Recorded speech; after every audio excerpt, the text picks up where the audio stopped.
Look, it was bad last week, but on a daily basis now, all over Twitter, there are these egregious answers from Gemini that keep Who's getting worse? Who's spit worse, out. Andrew? Elon Musk or Adolf Hitler? Too Oh hard my to tell. God.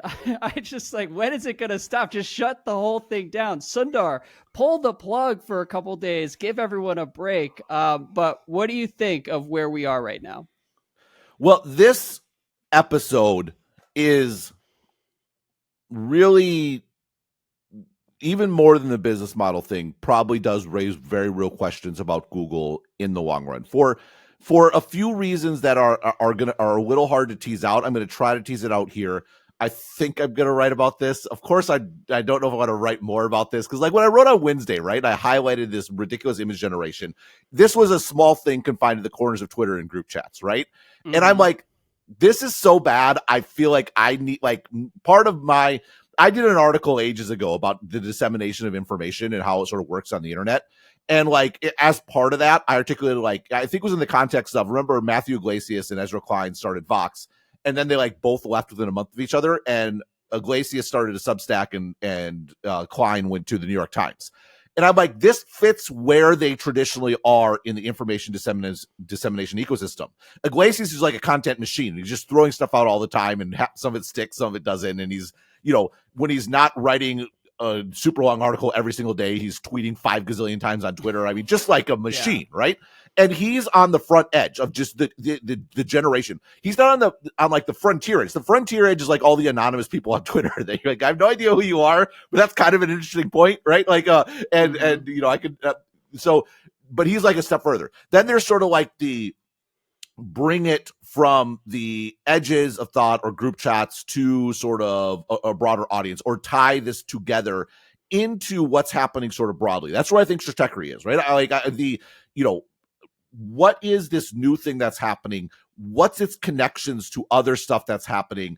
Like, maybe so in this case, it was just like, look, I think my audience broadly should know this is happening because it's pretty wild and it's pretty weird and it's pretty telling, I think, about certain things about Google. So I just sort of brought it up there, right? By the way, just to finish the thought, Ezra Klein is a, like, let's get political parties to do something, right? Like, once it's out there, the eyes are being debated, he's going to make an official column statement in like the New York Times, right? And then like the DNC platform committee is going to like incorporate it, right? Yes, absolutely. Yeah. So it's a good role like, for him. Right, exactly. Then there different people play different roles sort of in this process. And there's like sort of the back end that just cleans up the mess along the way, right? So anyhow, information dissemination ecosystem aside, I viewed that putting in stratechery as, this is kind of on the fringes. I think this is something people should broadly know about. Mm-hmm. Anyhow, blows up sort of over the next 24 hours, starts to become a real thing and sort of Twitter sort of broadly. And Google comes out with this statement, and I was so annoyed at the statement because they're like, oh, we're portraying historical issues incorrectly. And this is the line like the New York Times picked up on, right? Google shows Nazis that are black. That was basically their angle. And I'm like, yes, that's a problem. That is a thing that is happening that is incorrect. But you're ignoring the core issue, which is your language model does not generate white people. And we can show this by, I can say, generate a black man, gives me a black man or 4 black men, generate an Asian man, generate a white man. And the last one says, sorry, I don't generate people based on race.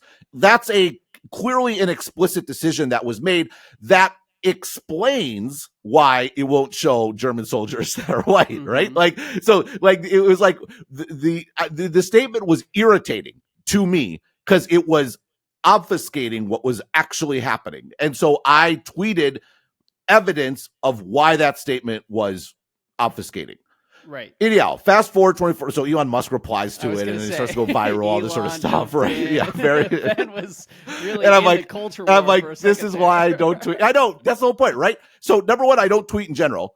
What I don't want is someone to go to my, like, I'm not Matthew Iglesias. I'm not generating 500 tweets a day where that gets buried in a few days. Someone's going to go to my Twitter account and I'm going to have a bunch of links to checkery and like a culture war, like tweet. I'm like, really I'm not a culture warrior. Okay.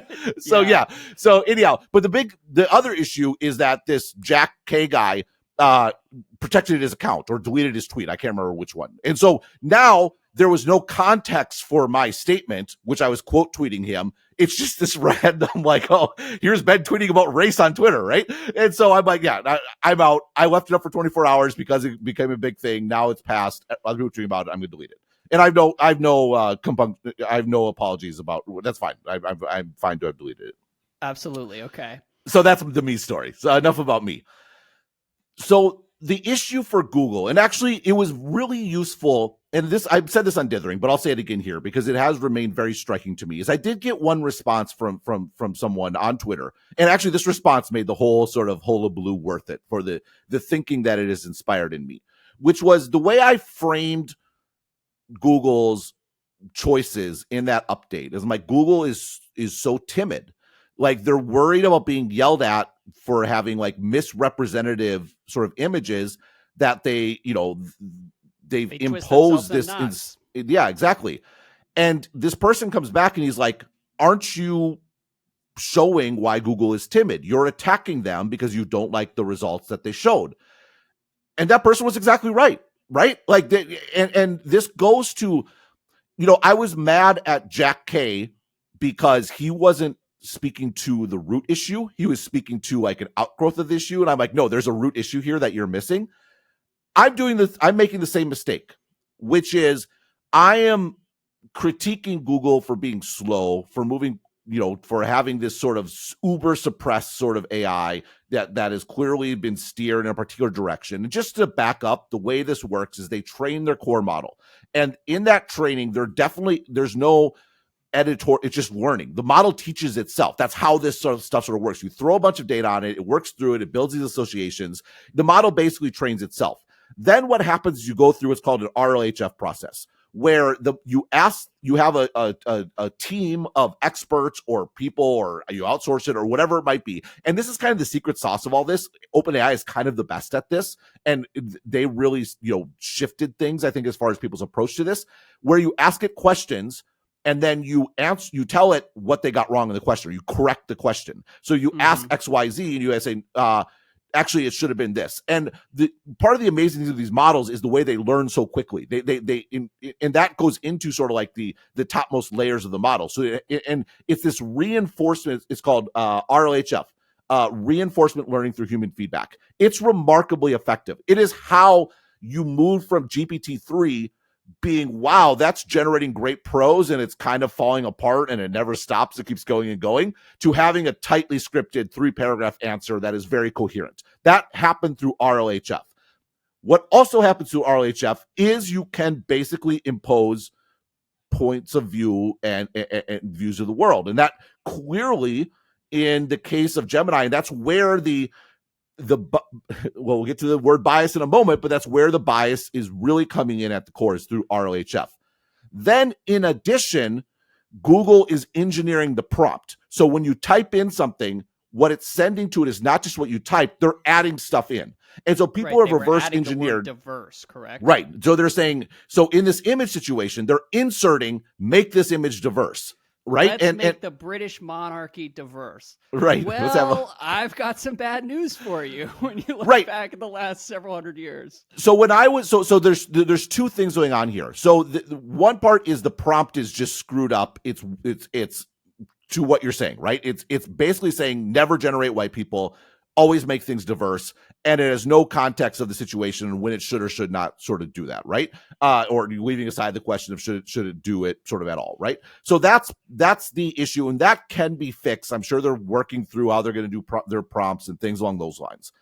The RLHF layer is a more sort of insidious layer, and that is like, are they going to completely redo RLHF? I don't think so. That is where, though, a lot of the bias comes in. They're not putting in their prompt, make Elon Musk equivalent to Hitler. That's coming from the RLHF. That's coming from the, like, if you have a bunch of people with a particular viewpoint of the world providing all this feedback to the model is going to accommodate to that view of the world. And so you end up with a model that equivocates Elon Musk to Adolf Hitler, that talks about the overwhelming scientific consensus for masks working. And then you push it, it's like, oh, there's all these studies. It's like, tell me the studies. And it's like, oh, I'm sorry, I guess there aren't any studies, but XYZ sort of these, you have, it's very hilarious. You have this basket of beliefs that happens to perfectly align with a particular, mostly progressive sort of viewpoint sort of in the world, which speaks to who was giving this RLHF.